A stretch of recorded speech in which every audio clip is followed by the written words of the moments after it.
In this video, I will show you how to make your Threads account private. So let's jump straight into it. So in order to do this, of course, the first thing you're going to want to do is load up Threads on your device.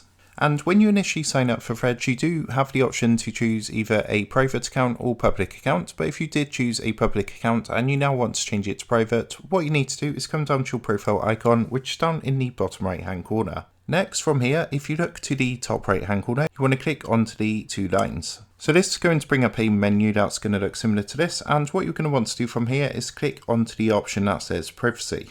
So once you've clicked onto here, if you look at the very top, you've got the option to change to a private profile. So all you need to do is press onto the toggle switch, and it's going to ask you if you want to switch to a private account. So what this means is that only approved followers will be able to see and interact with your content. So if you're happy to go ahead, click OK. And what it's going to do is instantly set your account to a private account. So that's how to go ahead and make your Threads account private. I hope this tutorial helped you out today, and if it did, I'd really appreciate it if you was to consider dropping down below the video, leaving a like and also subscribing to the channel. With that being said, I just want to take a minute to thank you guys for watching this quick tutorial, and I will see you in the next video.